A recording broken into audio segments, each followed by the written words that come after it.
Okay, good morning, everybody. My name is Arisa, and I'm an alcoholic. Arisa. Welcome back. I hope you all slept with a nice, soft pillow for your conscience last night, or a little more so.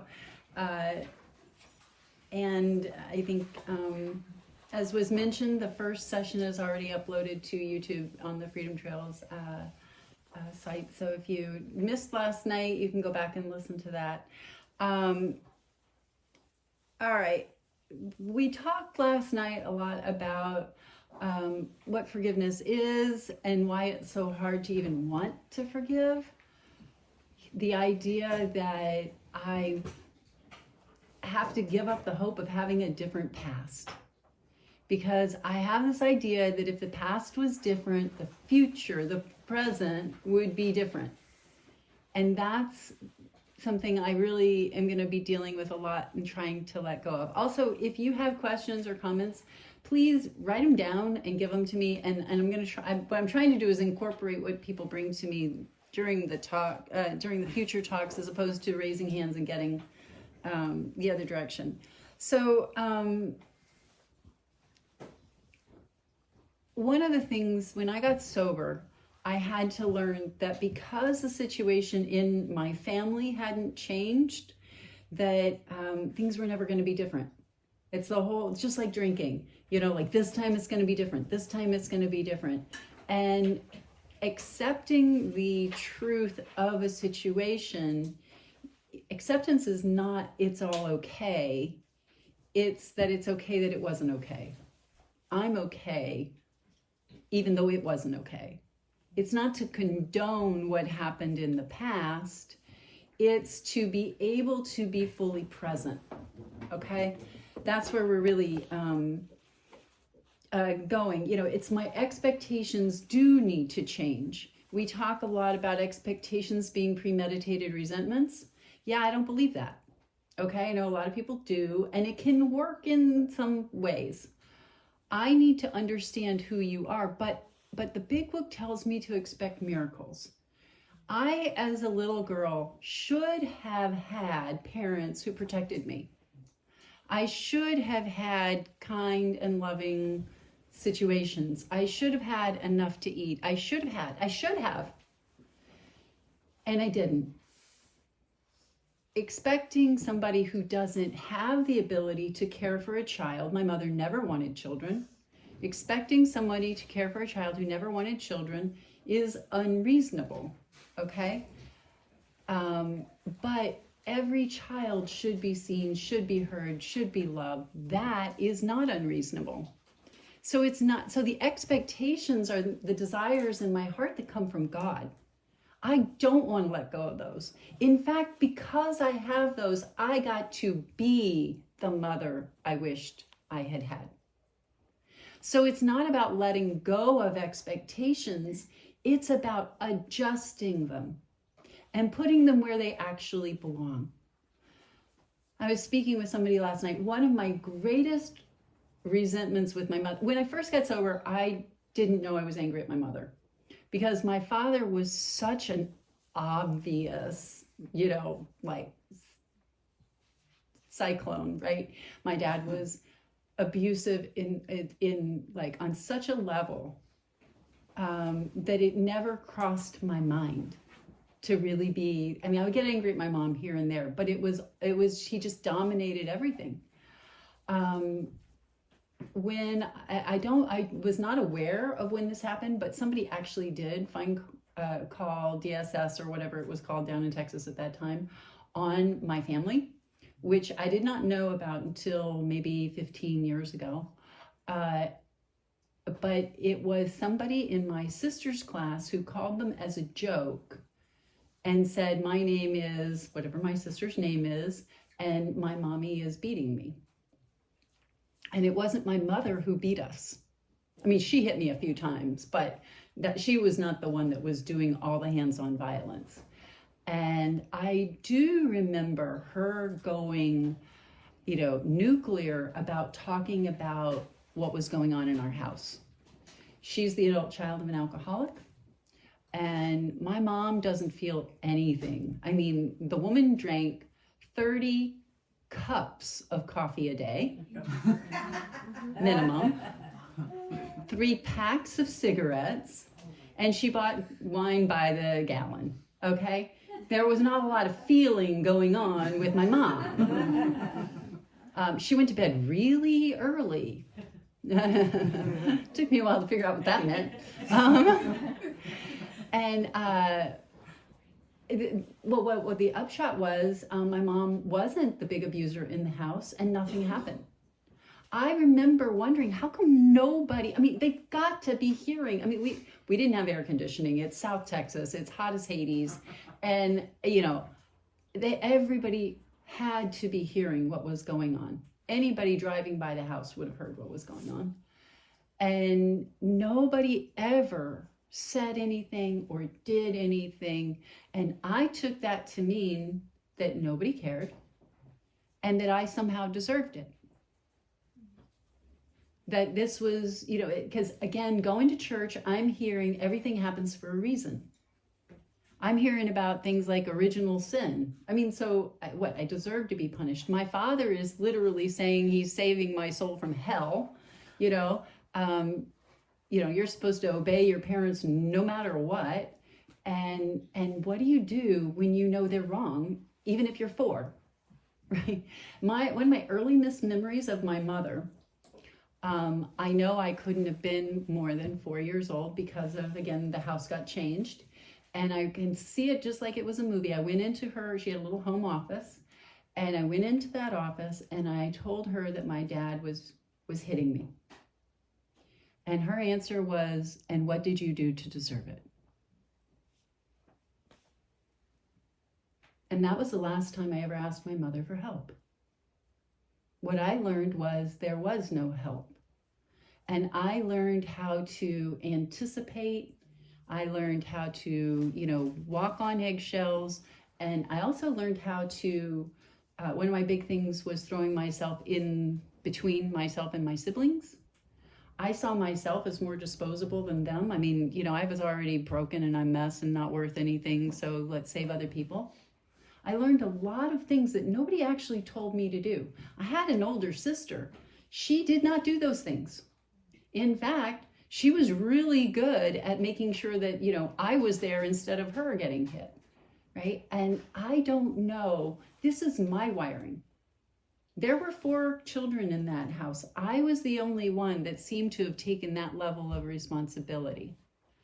And today I'm grateful for that, because I'd rather be the person that I am with a big open heart than somebody who walks around with a wall that's built up everywhere. So when I started to change my attitude, first thing I had to realize was that anger was not a bad thing.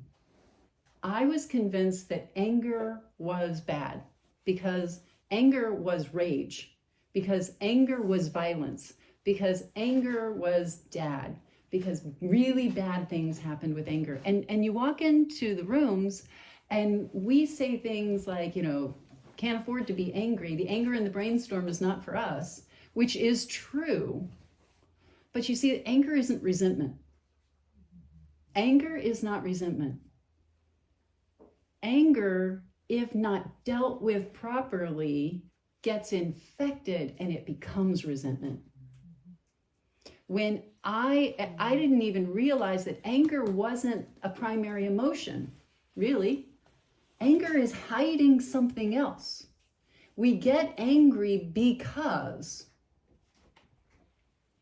and that's what I needed to be willing, first of all, to recognize that I was angry because I was being harmed, because I was hurt.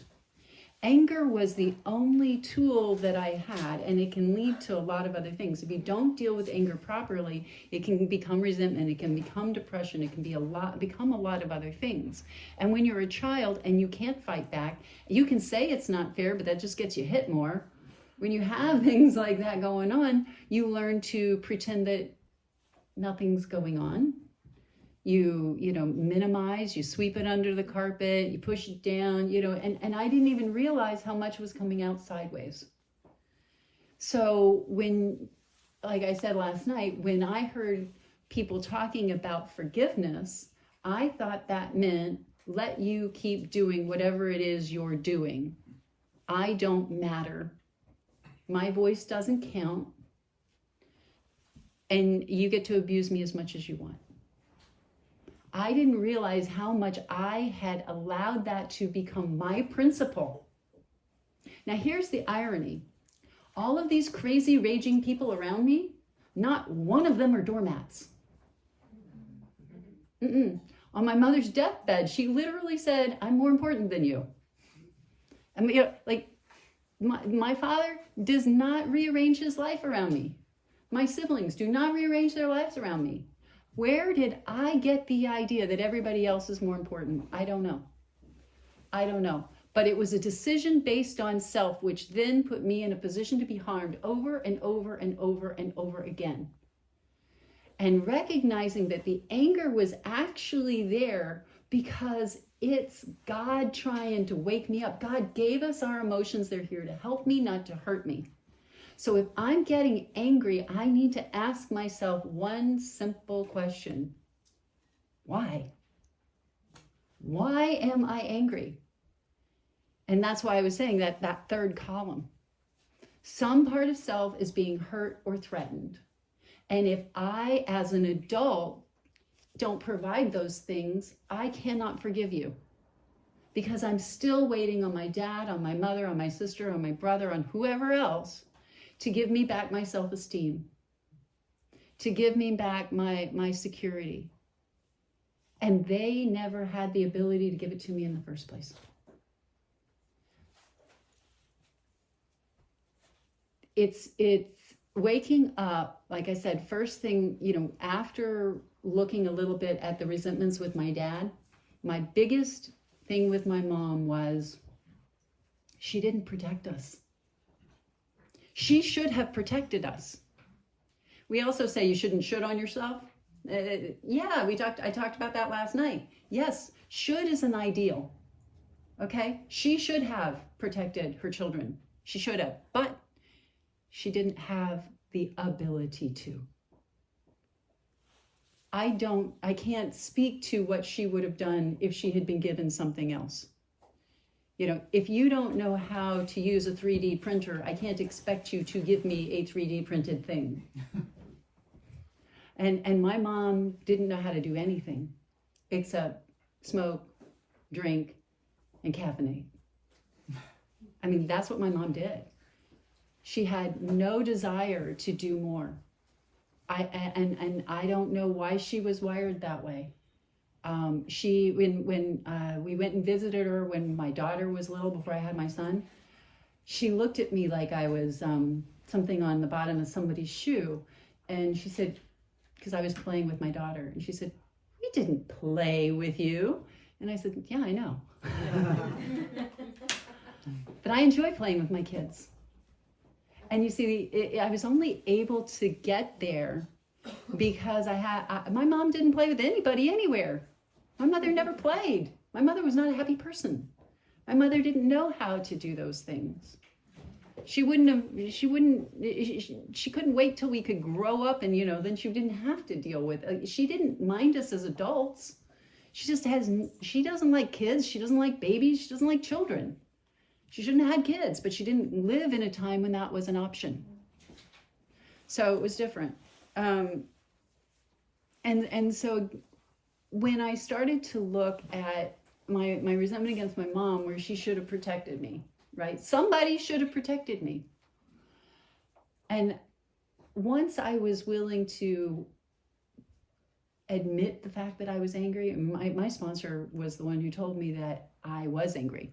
I didn't know I was angry because I was little Miss Mary Sunshine. My name means the girl who smiles. And that's what I did.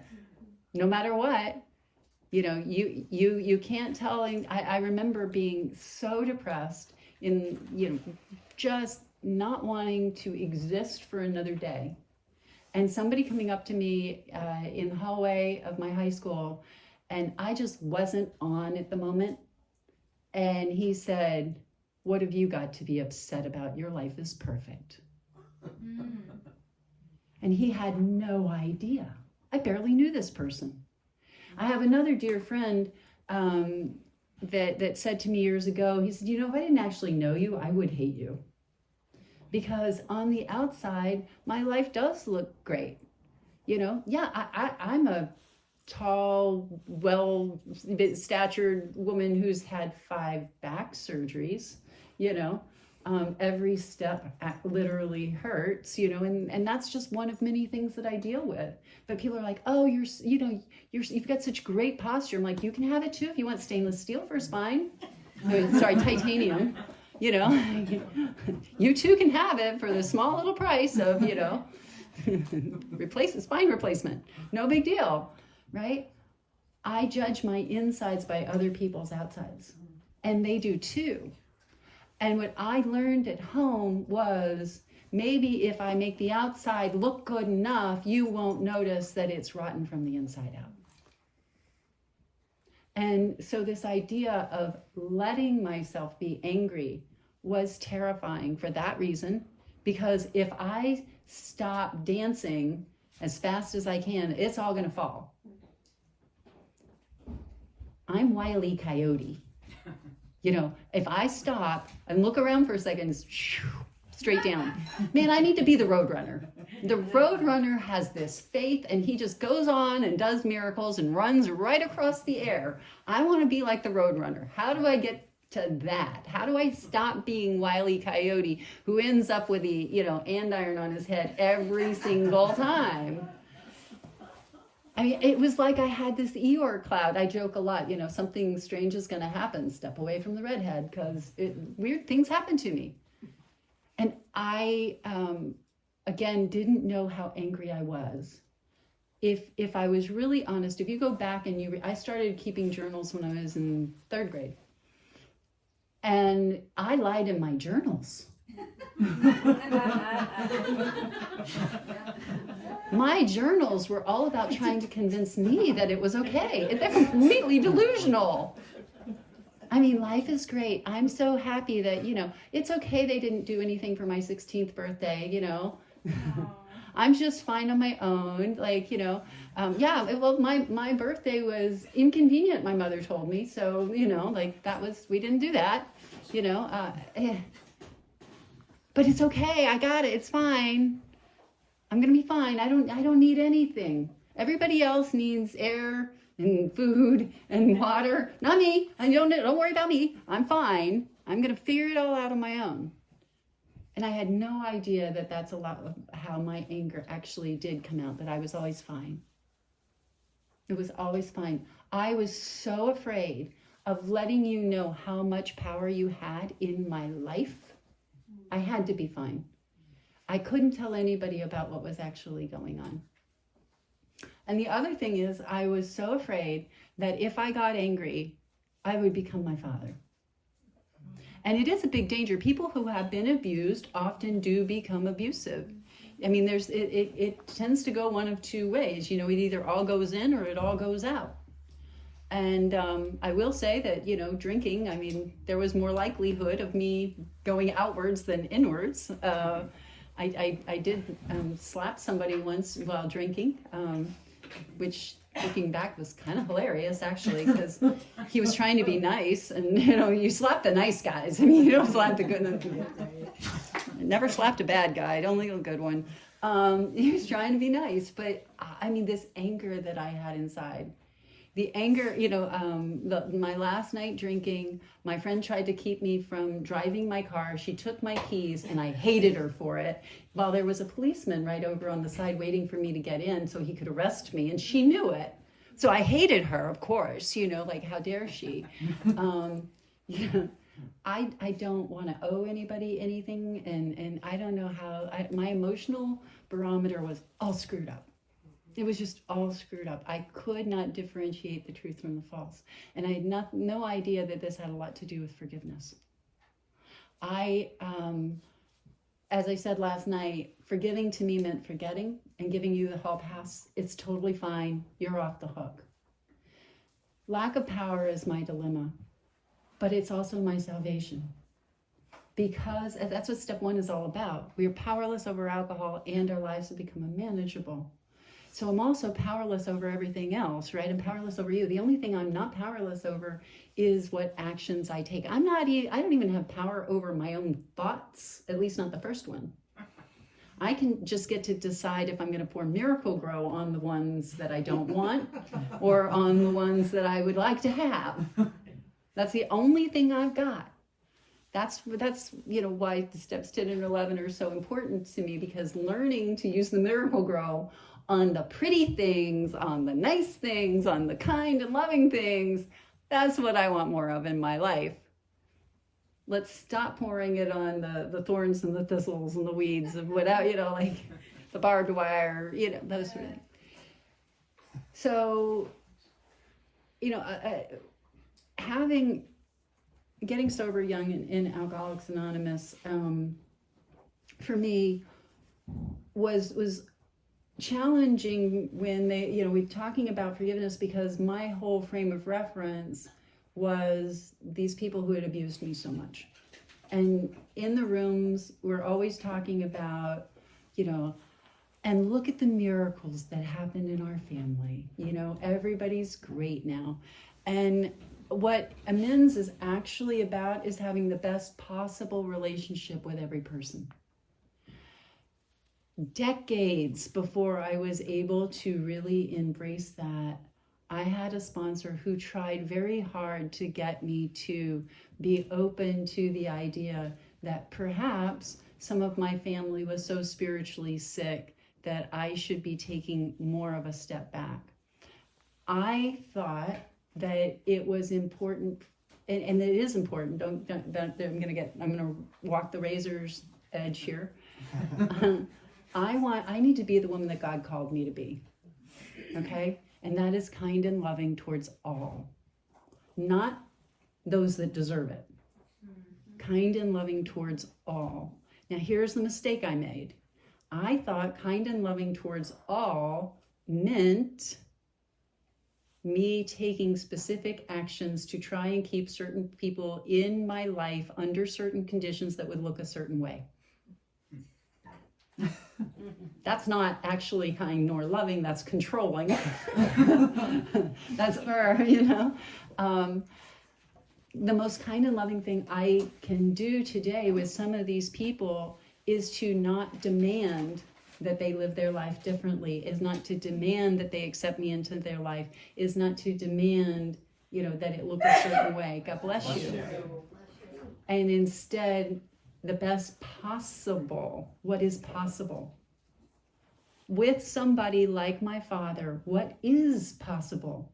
Can I sit with that question? Because a lot of why I tortured myself was because I thought the impossible was my goal. And my father is not, going to suddenly become a different person. He is who he is. He is almost 87 years old. He's not changing. And finally getting to that was hard. My uncle, his youngest brother, they never lived together growing up. He came and lived with us when I was very small, when there were only 2 out of 4 other children. And he lived with us just for a little while. And he was visiting me a few weeks ago. And I loved him I loved him. He was like the sunshine. He was everything I wished my dad would be like. And he's not perfect, but but he didn't have that horrible, violent, whatever. And he saw me and he played with me and I felt seen and I felt loved. And I would tell the story that he lived with us for a short while. I didn't know why he left. I didn't know a lot of the story. I found out a lot more of it just a few weeks ago. But I believed he was coming back because he had left his box of Tide on the top shelf of the kitchen. And so therefore he was coming back sometime. I waited for years for him to come back. Mm-hmm. for that person who would see me and love me and care about me.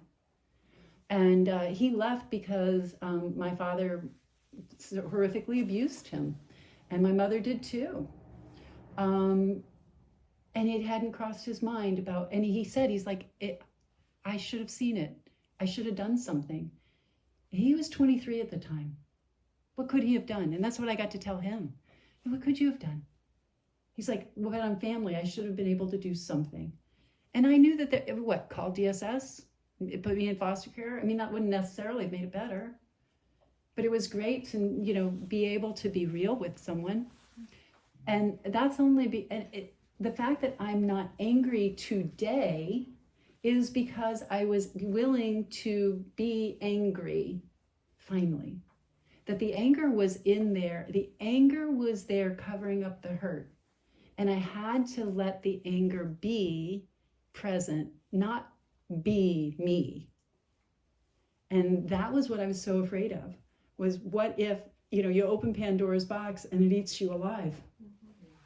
What if I suddenly become my father? That's why it was so important that I be in a community where other people really understood me and they helped me with things like inventory. That I take full responsibility for my actions today.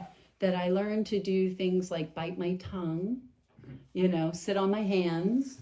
Sometimes the hardest thing in the world is to do nothing, right? And eventually my sponsor told me that that anger was just covering up a whole world of hurt. And that I wouldn't be able to stop being angry until I was willing to cry. And that was even harder because I had been putting together this armor for years because it felt like I had an exoskeleton, and if there was a chink in that, it was all going to fall apart because what was inside was just a mess. It was so hurt. I was barely able to function anymore in a lot of ways. I had completely unrealistic expectations on myself as a child. I was the only parent in the room, I did the best that I could. I made these decisions based on self because they worked. I needed to not trust my parents. I needed to frankly be angry at them so I would leave. These were the only coping skills I had. I remember running away. I wasn't very good at running away. I did it often, but I always went back for dinner. There was no dinner, but I had to go back for food. There were no insulated, I didn't have a cooler, I guess, I don't know. And I wasn't allowed to go back past a certain driveway, so I would only run away to the edge of the driveway. Not my driveway, but 3 driveways down. That was the line, so I would run away to the driveway because I was so afraid to break the rules. I was so afraid to break the rules. I wanted to run away so badly, but I was afraid to break the rules because I knew that it would just be worse later. And I had zero compassion for that child. By the time I got to Alcoholics Anonymous, I had zero compassion for that child.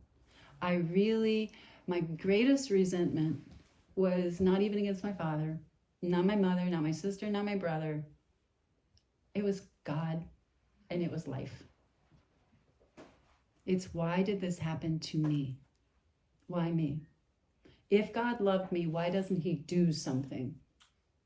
If God's really the God that you guys are all talking about, why is this happening to me? And you guys taught me that there's a difference between God's will and man's will. And I blamed God for my father. But I don't know about you, but I can tell when I'm doing something I should not do. Anybody else? Can you tell? There are certain times when you step on somebody else's and you're like, I didn't realize it. And okay, true. But all of us, I think, not probably, most of us, let's say most, right? I want to judge. Most of us have done things where we're just kind of, we get a little sick pleasure out of twisting the knife a little bit. Why? Because I am hurting.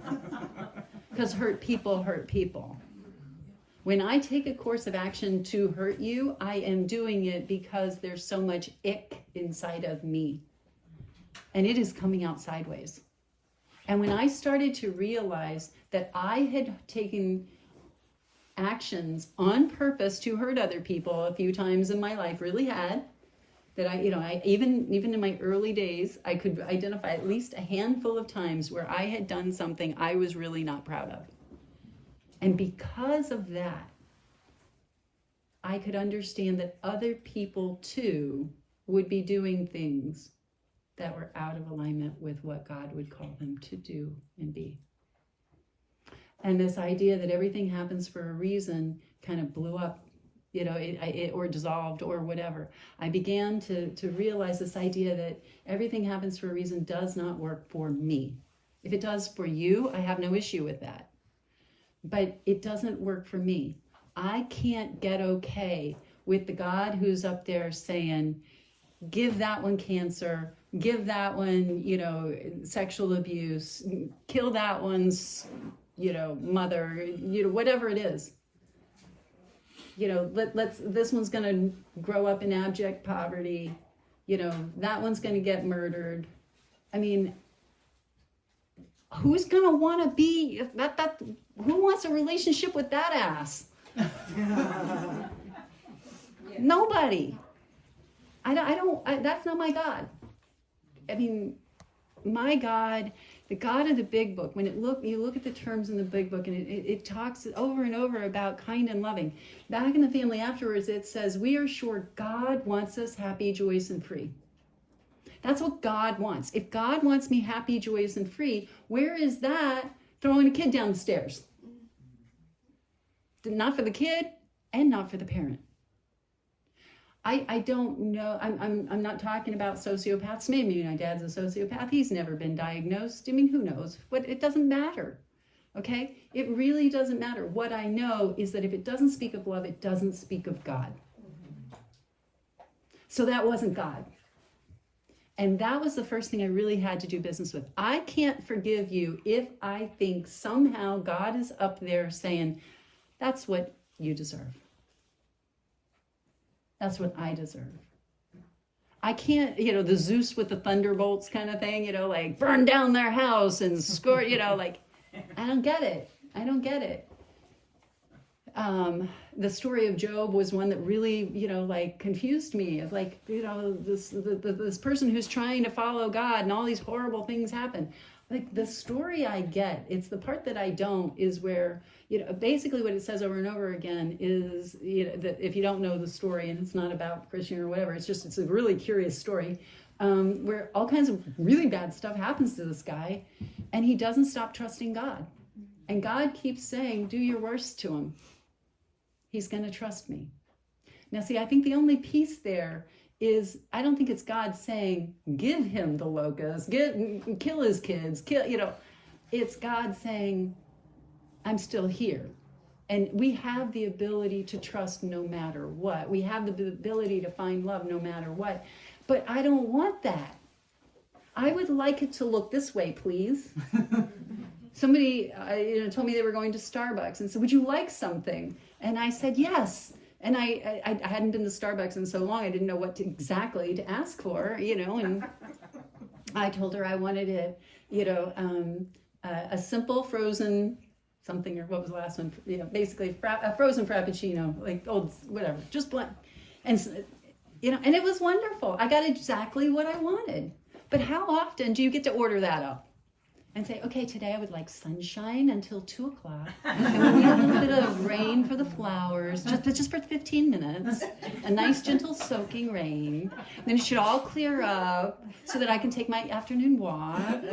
And no, and nobody's listening to me. Okay? You get what you get and you don't get upset. That's what my 4-year-old told me one day. And I'm thinking, you should sponsor me. That's radical acceptance. Radical acceptance is about embracing the chaos and knowing that somehow there is a way to make it beautiful. See, I don't believe that everything happens for a reason. I believe that nothing is wasted in God's world. that God can turn anything to his purpose. What happened to me as a child has been converted. It has been transformed into the greatest gifts of my life.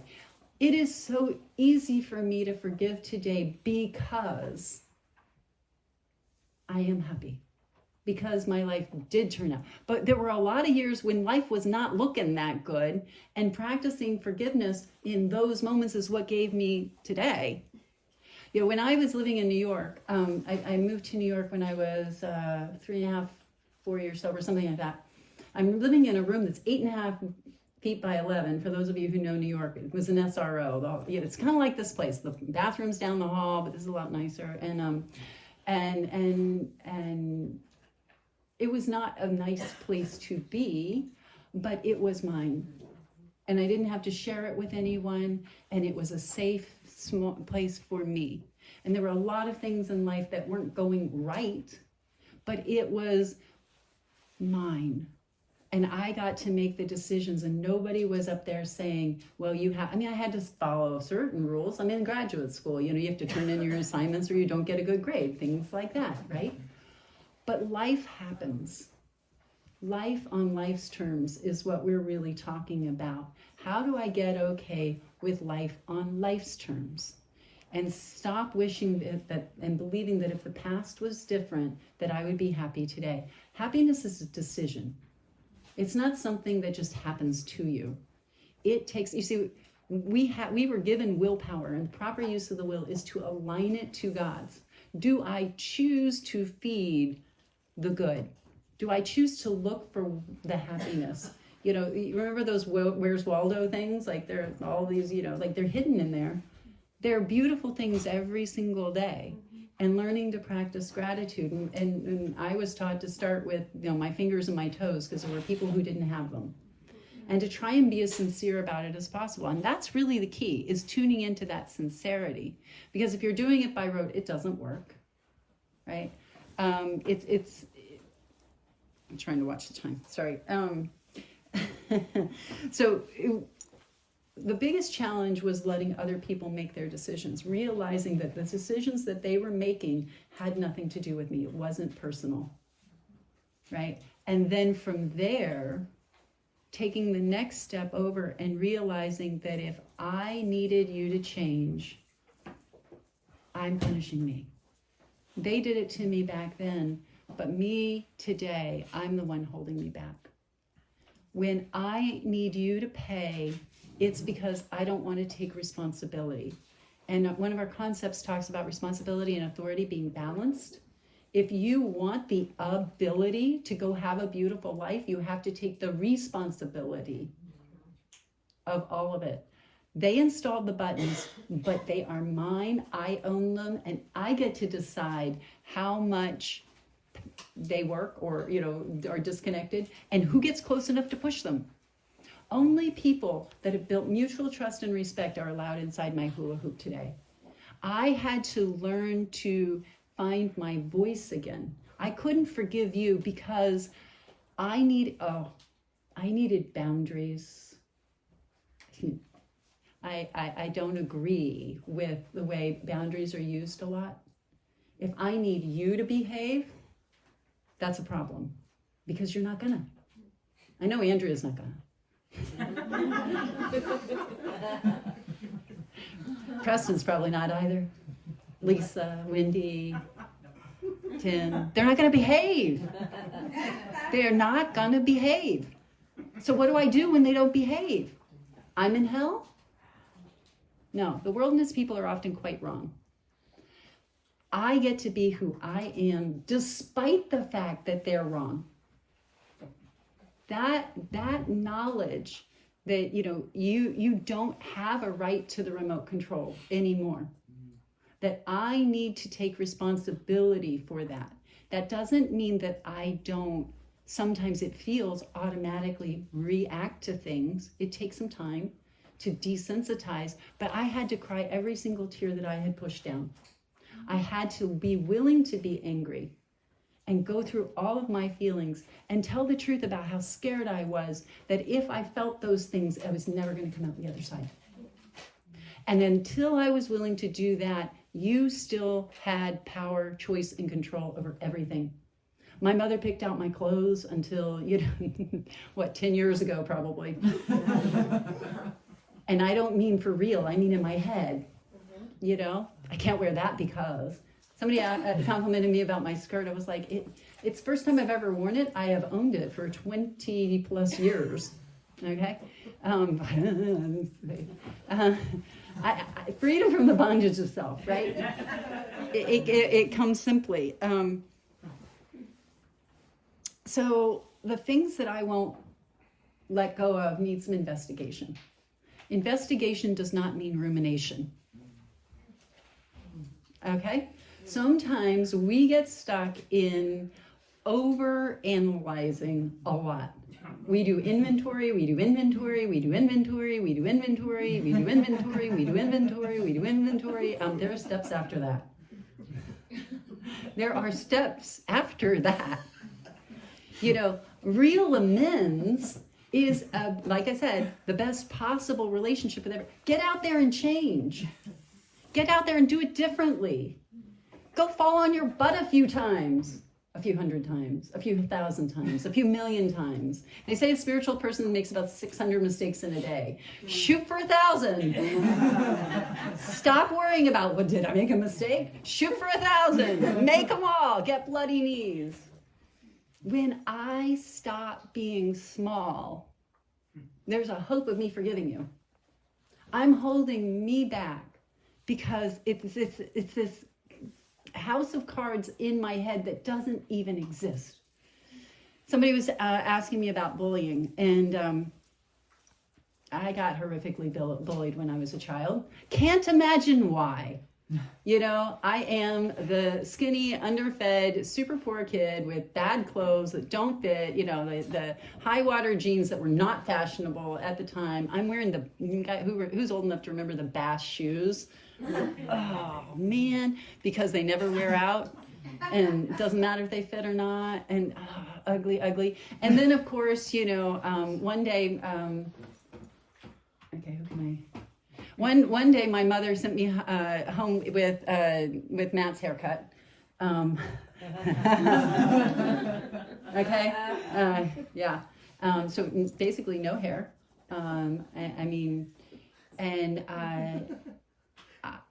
I was gangly, I was awkward, and I was full of fear, and I was easy target. I was the easy target. That's really what it was. I was the one and I was really smart. And this another 9-year-old decided that I would be the person that would be good to target. And I had this perverse streak in me, probably because of where I grew up, where I believed in justice. I believed in justice. This is wrong. This is why I got in so much trouble at home, because when my dad did something, I talked back to him. I was like, you can't make me? Oh, yes, he could. That's not okay. Too bad. He's doing it anyway. I hate you. Okay, we'll just get, extra dose for you. Second helpings. And I did the same thing at school. When this person wanted me to do certain things, I didn't go along with it. I didn't let her push me around. And as a result, she got a posse together. And literally, held me down and punched me, and, a lot of physical abuse, for which I then also got punished because, everybody said that I was the instigator, because she had and then she decreed that no one was going to speak to me anymore at all. The whole class only had 25, 30 people in it, but nobody did for almost 2 years. Almost 2 years. And I what did I do to deserve this? What did I do to deserve that? See, that's why I couldn't forgive. Part of it was this overly developed sense that I had done something. Shame is an interesting thing. We have shame because we, in some level, believe that we did something we should not have done. We say no shame, but shame actually, again, gets a bad rap. Sometimes it's important. My father should have had shame.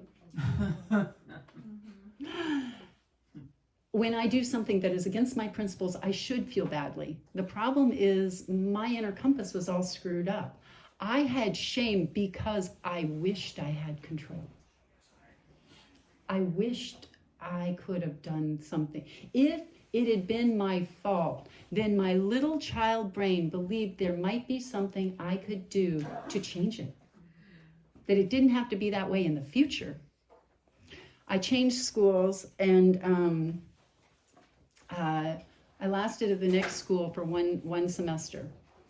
The boys that time got together and literally made me run through the gauntlet where they're kicking and punching me. It just got worse. And I can't believe I guess I did. I guess I lied earlier. I did beg my mother to take me out of the school, and she did. My sister was going to a public school on a French transfer because we were in like the worst school district possible. And because she was there, I got a hardships transfer, and I got to go to a different school. And I remember this is where God actually does work, okay? And I didn't know it was God, but I remember thinking, it's not supposed to be this way. Why would I think that with all of my history? Because I believed in the Eeyore cloud.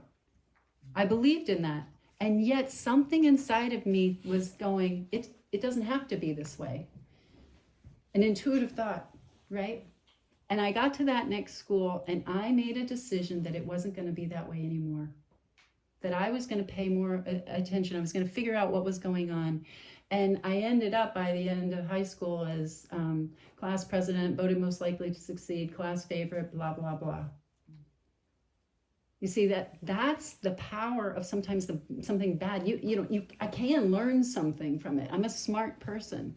I am not saying, look, see, that happened for a reason. No, shouldn't happen to anyone.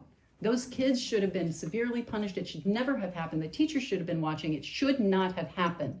Do not mince my words. But because it did, I got pissed. And that anger came from God. That anger made me want to look around and say, come on, something's got to give. Things have to change. I can't take it anymore.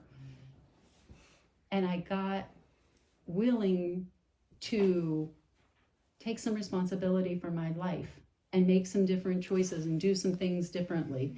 And it wasn't all about drinking and stuff like that. I literally went and sat, I came from way South Texas, and I didn't even know I knew Catholics.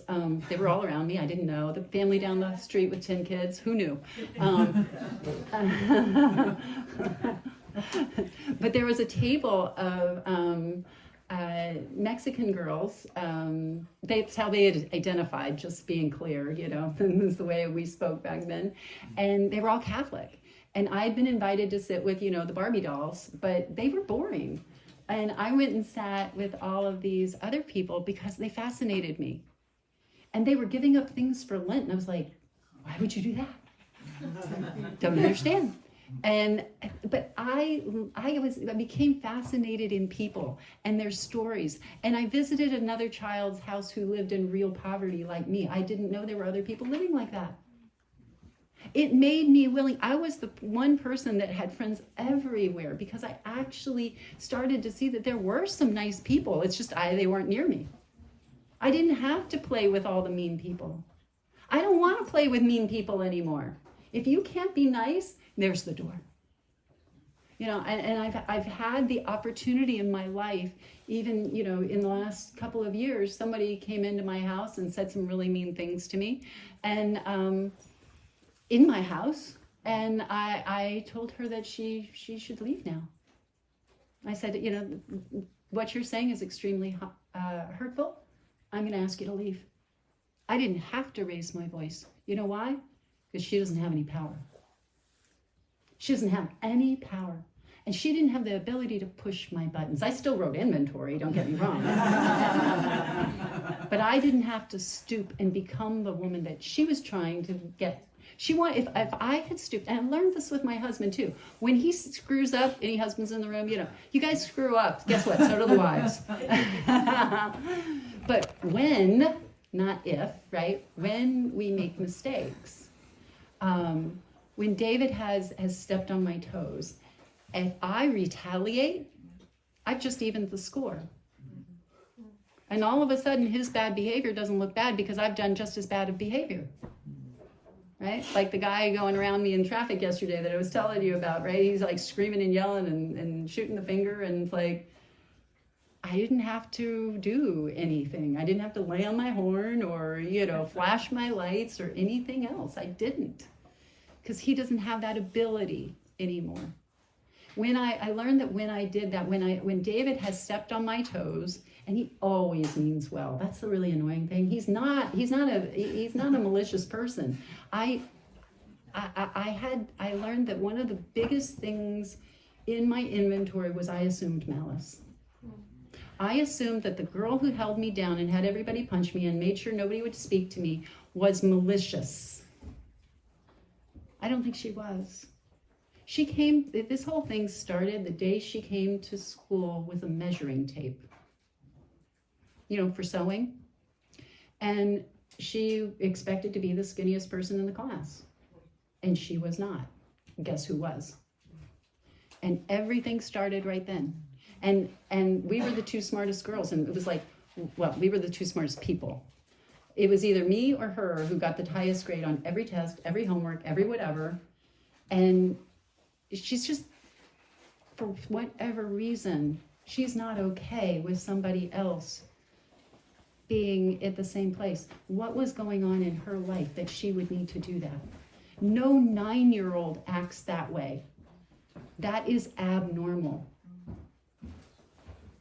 A bunch of kids who need to rush a child through a gauntlet to make them feel that something is wrong. Other people are being hurt. Read Lord of the Flies, right? I mean, this is human nature. But I didn't understand that for a long time. I thought it was me, that they were picking on me. No, I just happened to be the one they could pick on. And as I began to do this work more and more, I felt like, I had a lot of crazy stuff happen. Like I said, I got abducted and there were a bunch of things like violent things that happened to me over the years. I got stalked a bunch of times. A few of them got reported to the police. It was like I had an invisible neon sign that only crazy people could see. I said, pick me, like, here I am, And I remember about the time, not long after I'd moved to New York, fewer of those things were happening. And so I wasn't quite as afraid anymore and I didn't understand that probably what had happened was that sign had somehow gone away. Because I actually started to believe that there were kind and loving people in the world, just a little bit. I didn't know how to actually let them in. I still picked a lot of people who kept at arm's distance. But I had been so lucky to have a sponsor from early on who was all about love and kindness and forgiveness. She had had a lot of abuse in her background too. And she wasn't one of these people that told me that, everything was my fault. When I went to her with this inventory on my dad and I said, well, what I did was provoked it, she said, bullshit. She said, you were a child. That is not what we're talking about. So please, if you don't have experience with something, don't pretend that you do, because you could do a lot of harm. What she helped me to see was that it had nothing to do with what happened in the past, that the resentment, the anger that I had was I didn't know how to let go of it, and I was still using it in some way, shape, or form. I needed that resentment to keep me safe, to rationalize certain things. I kept a long-distance boyfriend so that I could say no to every guy who asked me out. He's just on the shelf over there as a token. He's a figment of my imagination. He was a real person, but he was a figment of my imagination. But these were the things that I did because I didn't know how to say no. If you asked me out, I had to go. Unless I had a boyfriend, then I had a reason. I needed a legitimate reason. Did you hear what I just said? My feelings were not legitimate reasons. I don't want to, had ceased to be a legitimate reason. I don't like it had ceased to be a legitimate reason. I'm an artist. And if you had asked me when I got sober what my favorite color is, I couldn't tell you. I can tell you today. Aqua and those colors. So, those tones anyway. In fact, like that favorite color, like I realized it had always been my favorite color, even as a little girl. That my mother had decided that purple was my favorite color because it was my birthstone. And so all of a sudden I had all this purple stuff. And you know, my mother decided that my first high school dance, I needed to go in a purple skirt with a pink, nobody has a bright enough pink blouse on, top, and a yellow wrap belt. That doesn't, I mean, even in the 80s, that wasn't good. Okay? Everybody else is like in a black dress or maybe a red dress or, you know, but at least solids and not, or maybe a slight flower print. But this is like, bam, in your face. And I was already 5'11". I don't need any more bam in your face than that. When I began to open up to the idea that that's how she wished she could dress. I was at her house maybe 5 years before she died, and I was putting a load of laundry in, and I opened it. She kept the detergent in the cabinet above the washing machine, and I opened the cabinet, and there was a picture from a magazine of a woman on the catwalk, right, in a fashion show, in a purple skirt with a pink blouse and a yellow wrap belt. From the 2000s. I mean, she was just, you know, a long time before her time, because this was like 1980 something, I don't know. It's how she would have wanted to dress. Her best intentions felt like abuse to me, you know. When she, but sometimes she did mean well. It was hard for me to differentiate, you know, when she actually was caring, though, because it wasn't me she saw. She was looking at herself. And the problems that we had were really more about her than they were about me. They were her harms, her hurts, her whatever coming into fruition. Same with my dad's. You know, when I started to see that all really was going on is I had taken everything as if it was about me, when it's actually their story. And once I give you the dignity of your story back, let you eat your own brick wall, stop it. Basically, not forgiving you is enabling you. Ouch. Not forgiving you is enabling you.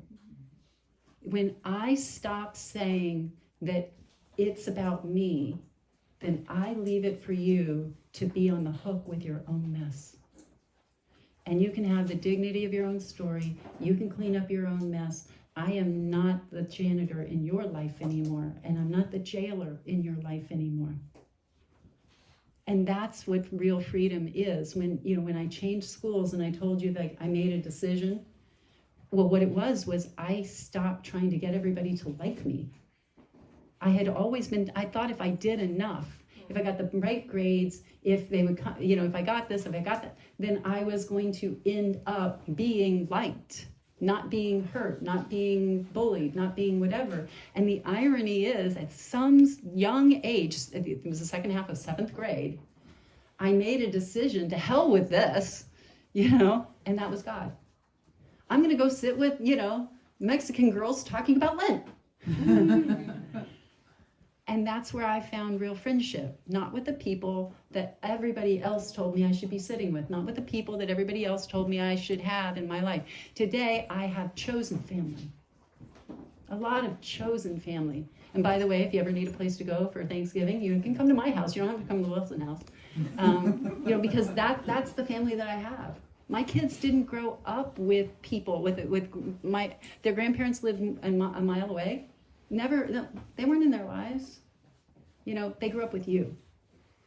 So I'm going to end on this. Like, the expectation that I had was to be loved, to be cared for, to be seen, to be heard, to be called to greatness. That expectation is good. And it's come to fruition. It just didn't come from my mother or from my father or from my sister or from my brother or from certain other people that I thought it should come from. But when I believe that that's what God's calling me to, I can find those people. They come into my life.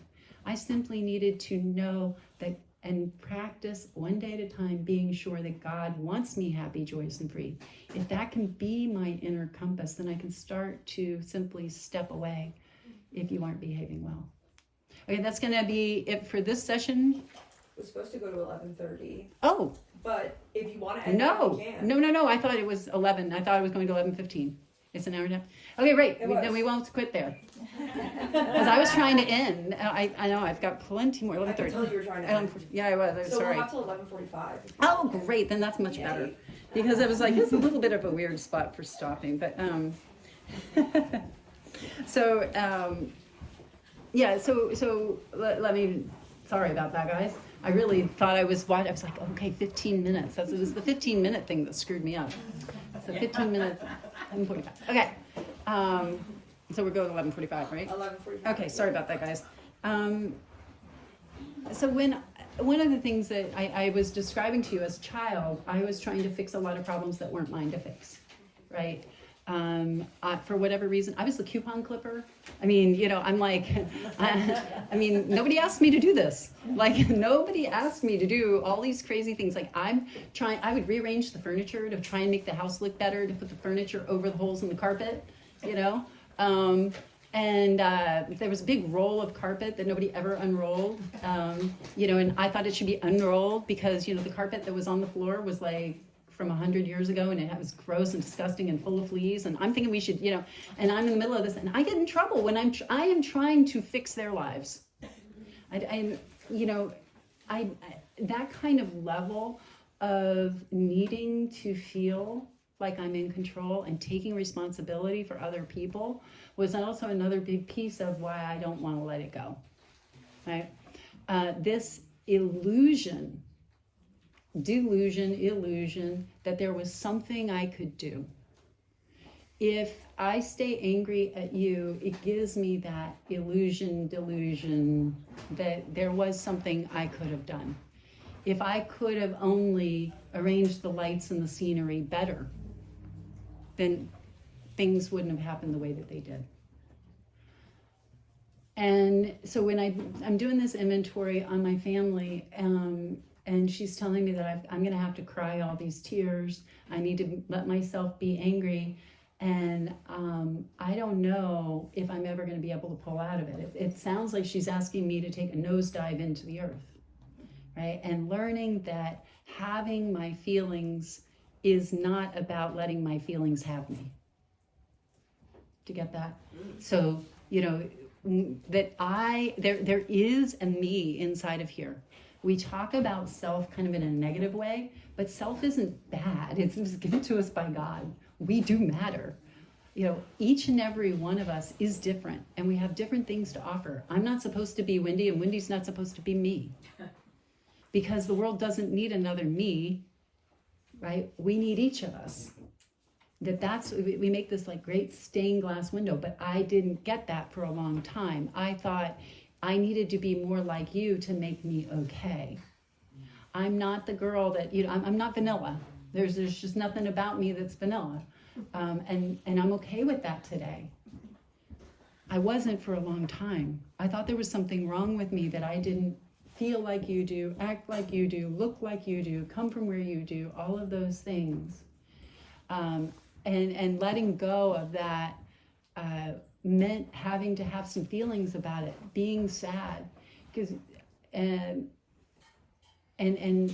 it takes a lot of bravery to have your feelings, especially if you're willing to not let them consume you.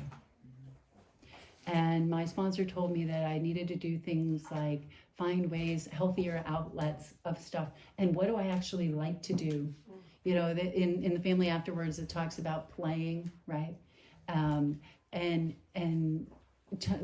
really what I found was that little girl gave up her life so I could be here. And if I'm not willing to honor that little girl, that, we call it the inner child today, whatever, but that spirit, If I'm not willing to honor that, then really I'd turned into the biggest abuser of my life. That I had this sick pleasure going on of watching and rewatching, we call this resentment, the bad things that had happened to me in my life. And every time I did, it made what you did feel even worse. And I'm bruising myself up, over and over again. And I can't seem to learn that I have, my TV goes up and down, and I can press a button and the TV goes down and the house is quiet.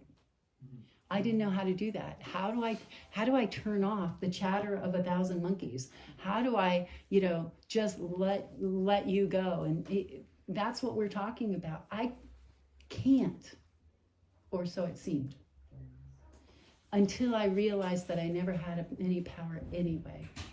It was all an illusion of being the jailer. You weren't going to get out when you get out.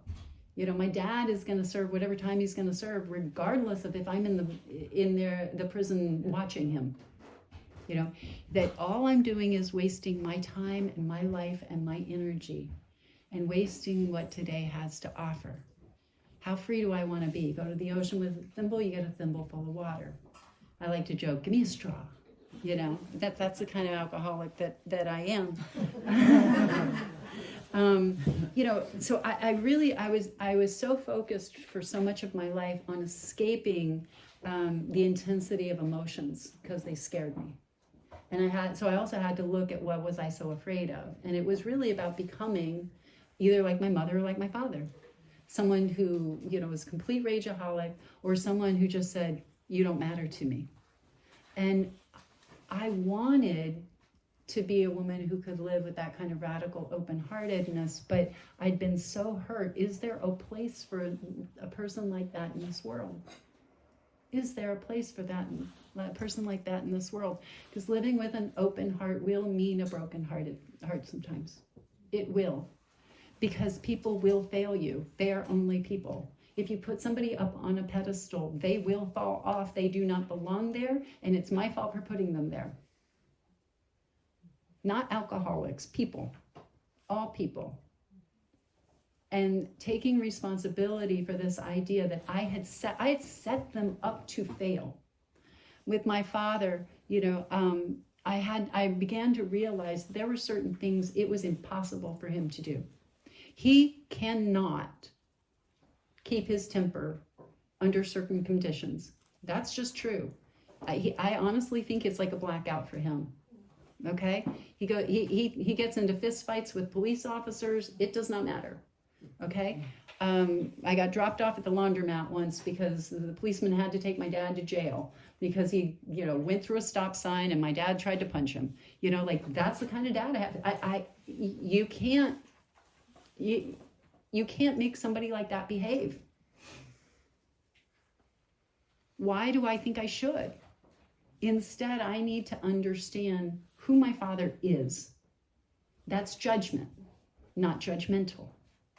My father, when I went to Brazil, I'm Brazilian, I know you all guessed. I have dual citizenship. My mom's from the United States, my dad's from Brazil. And I spent a good amount of time finding out more about where my dad was from and what his circumstances looked like. And when I did that, I began to have a lot more compassion for him. He was alone with a mother who was severely depressed. He had to take care of his little sister. The man can braid hair. Now, he never braided mine, but he can sew. He made his sister's clothing. He braided her hair. He was an adult at the age of 5 and 6 because his mother was incapable. The second child had died, and she was basically comatose. And my grandfather was off saving people. He was a missionary. And there was my dad at the age of 5 and 6 trying to, help keep his mom alive. And I got to talk to some of the people who were around at the time. And my father has never been able to keep a job. He is one of the most irresponsible people ever. He had one toy growing up, but man, he can make a kite from nothing, and he can play music with a piece of grass. He was resourceful. He's brilliant. There are a lot of good things about my dad. He's just not a good parent. Or maybe he was when he was 5 or 6. But when you ask a child to do something like that, it warps them. And all he ever wanted was kids. All he ever wanted to be was a dad. And to this day, he will tell you how important and how wonderful his children are. We are the best thing that ever happened to him. A couple of decades ago, maybe, I got a phone call, and I thought it was my cousin calling, and he said, "Are you sitting down?" I'm feeding my child, so no, I'm not sitting down. But and he wouldn't get off the "Are you sitting down?" So I finally said yes. I lied. I do admit when I lie.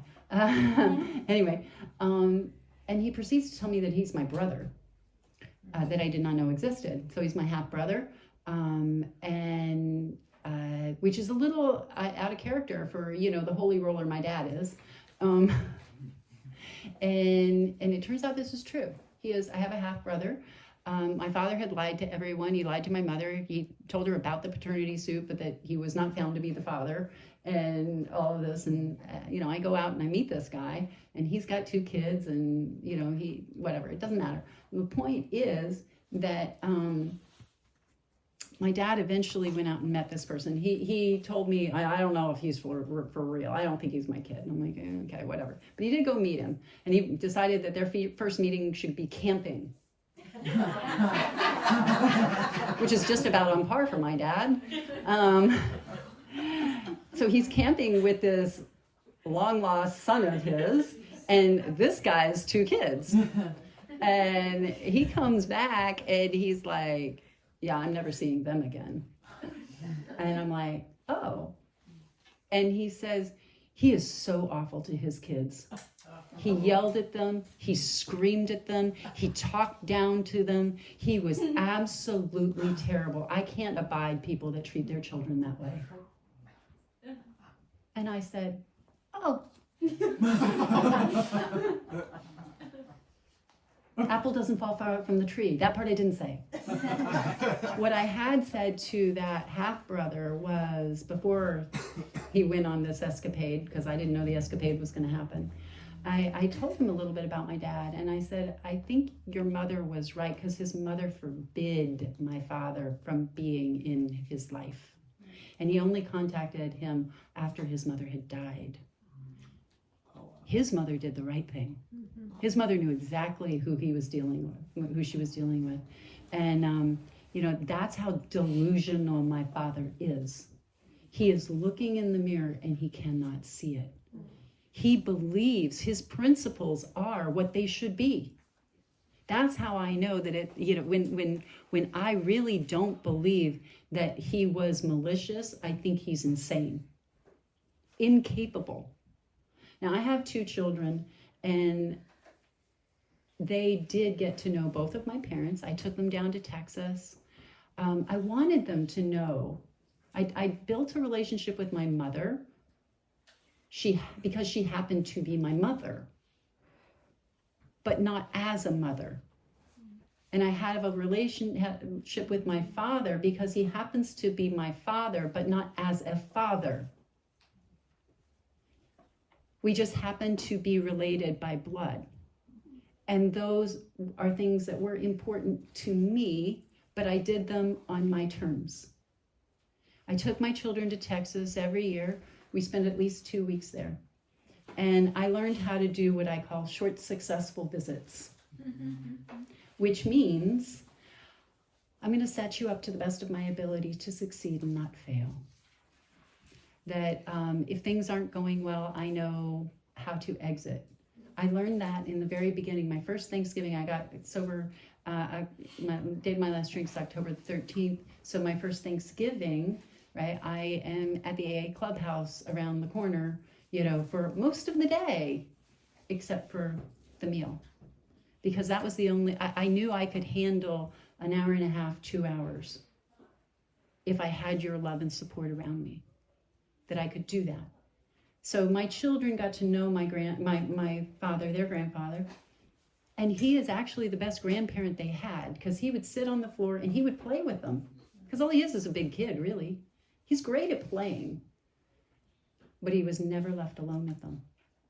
And he is oblivious to that.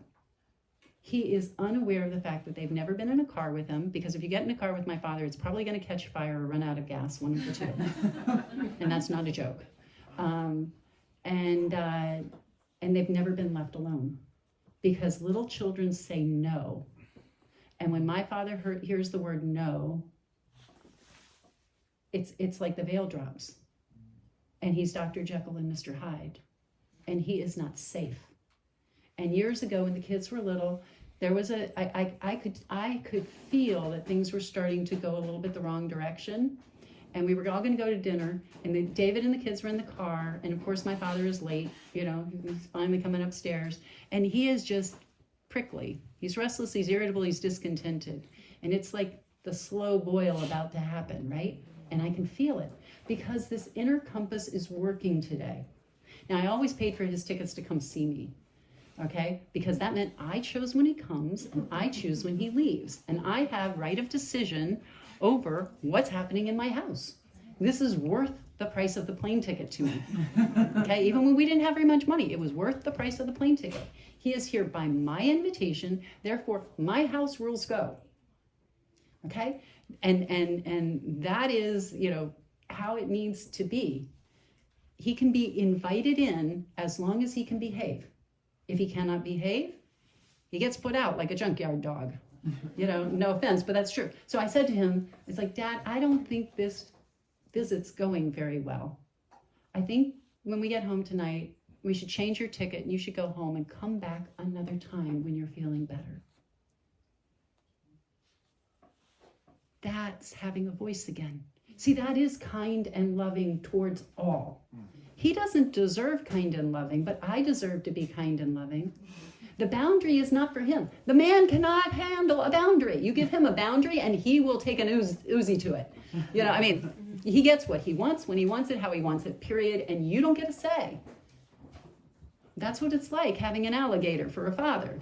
They get what they want.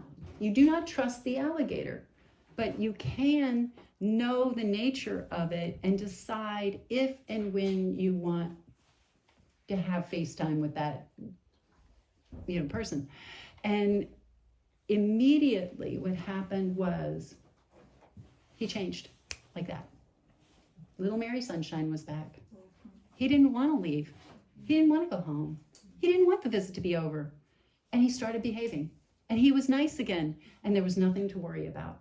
And I learned these are my house rules, without saying, you have to do it my way. Because that's what he always said. You have to do it my way. How often does that work out? Not very often. It's not him that I needed to forgive the most. It was me.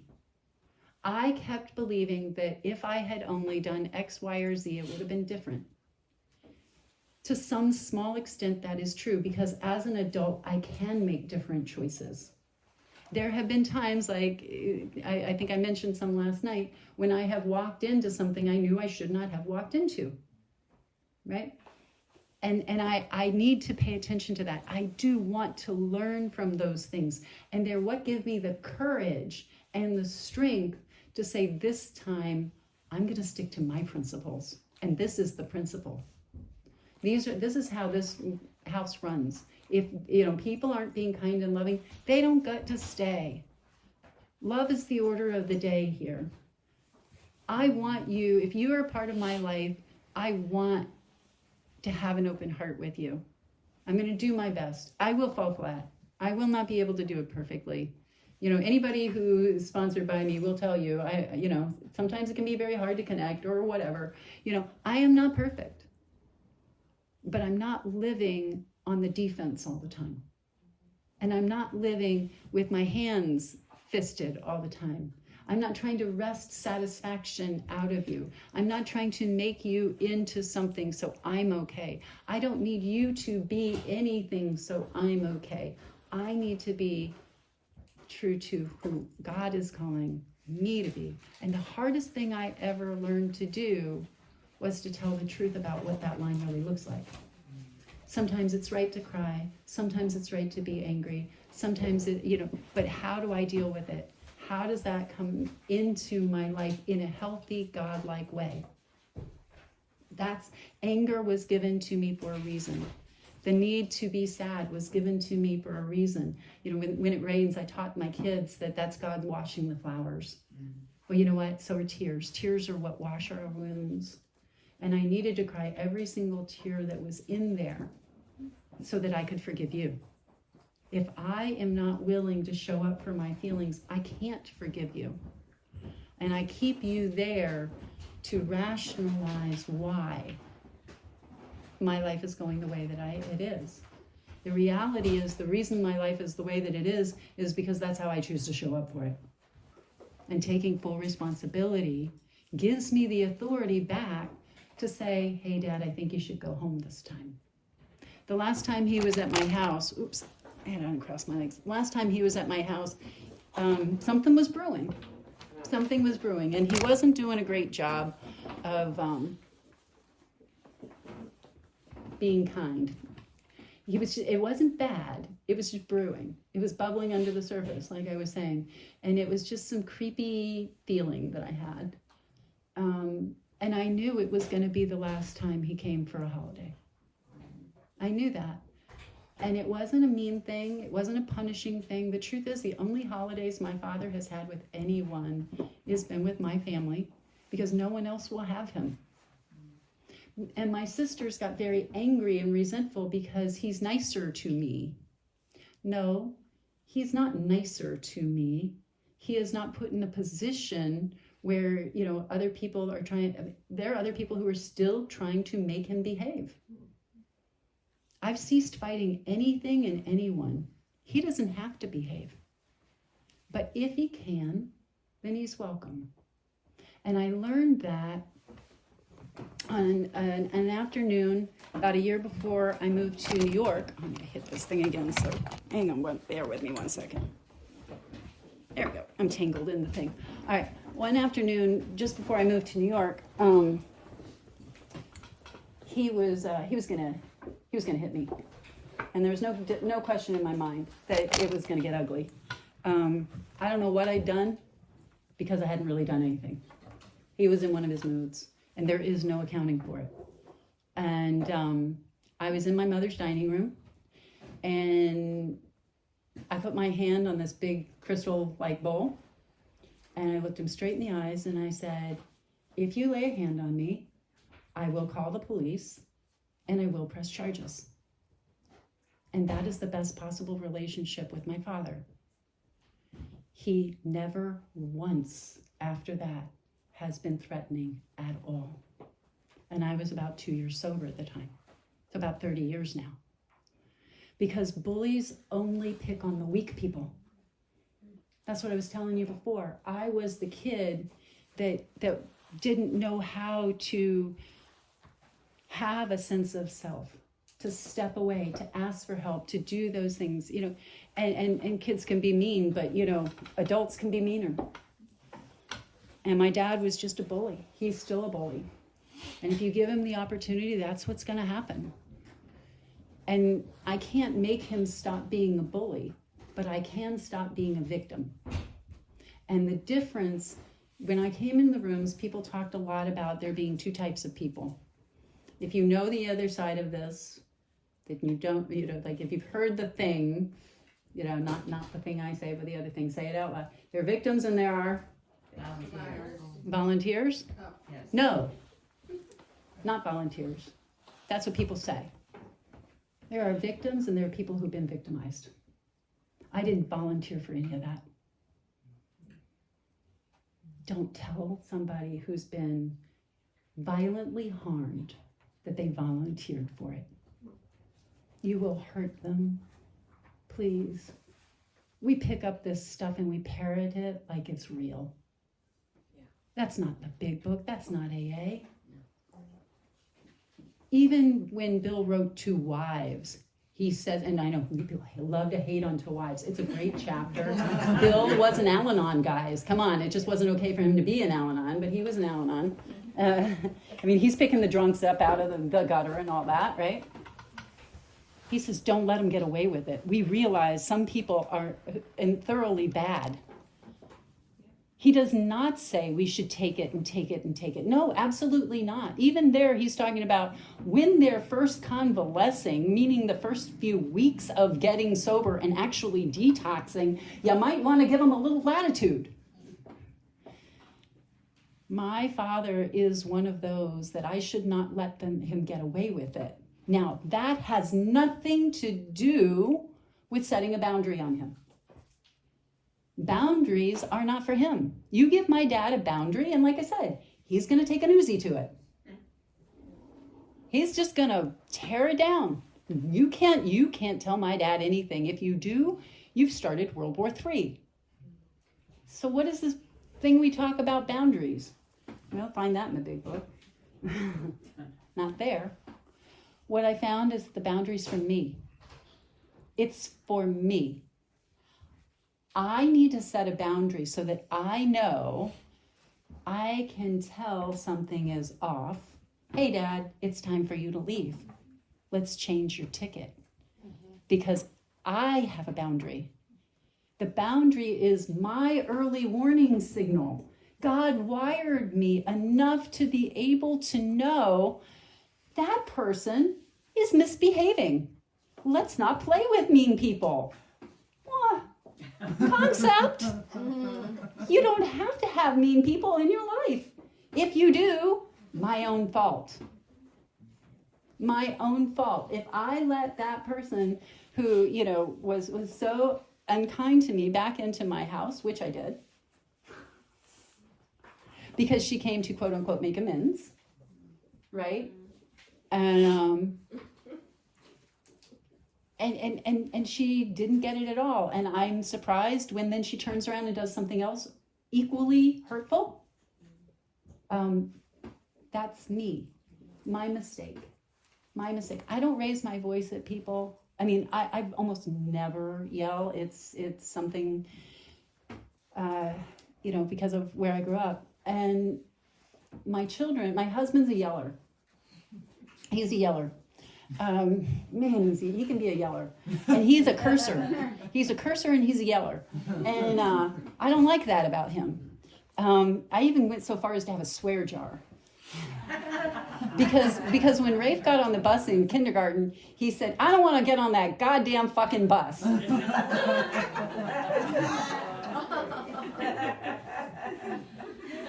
And I was slightly concerned about what might happen to him at school with the teachers.